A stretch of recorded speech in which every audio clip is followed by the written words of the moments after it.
Trawling നിരോധന സമയത്തടക്കം വിദേശ ട്രോളറുകൾക്ക് Indian തീരങ്ങളിൽ മത്സ്യബന്ധനത്തിന് അനുമതി നൽകുക, തീരക്കടലിൽ 200 മീറ്റർ മുതൽ 500 മീറ്റർ കരുതൽ മേഖലയായി പ്രഖ്യാപിക്കുക തുടങ്ങിയ മീനാകുമാരി റിപ്പോർട്ടിലെ നിർദ്ദേശങ്ങളാണ് മത്സ്യത്തൊഴിലാളികളെ പ്രതിസന്ധിയിലാക്കുക.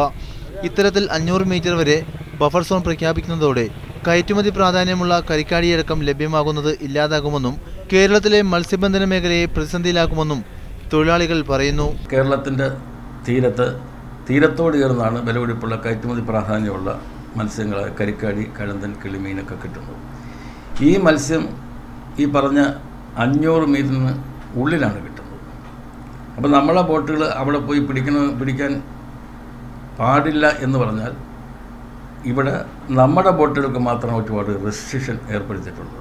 ട്രോളിംഗ് നിരോധന കാലയളവിൽ വിദേശ കപ്പലുകൾ അനധികൃതമായി ഇപ്പോൾ തന്നെ മത്സ്യബന്ധനം നടത്തുന്നതായി ആരോപണമുണ്ട്. നിരോധന സമയത്ത് വിദേശ ട്രോളറുകൾക്ക് അനുമതി നൽകുന്നതോടെ കേരളത്തിലെ മത്സ്യബന്ധന മേഖലയും മത്സ്യ കയറ്റുമതി മേഖലയും പ്രതിസന്ധിയിലാകുമെന്നും തൊഴിലാളികൾ ആരോപിക്കുന്നു. റിപ്പോർട്ട് തയ്യാറാക്കുന്നതിൽ മത്സ്യത്തൊഴിലാളികളുടെ അഭിപ്രായം തേടാതെയാണ് ഡോക്ടർ മീനാകുമാരി കമ്മീഷൻ റിപ്പോർട്ട് തയ്യാറാക്കിയത്. മീഡിയ 1 കൊല്ലം.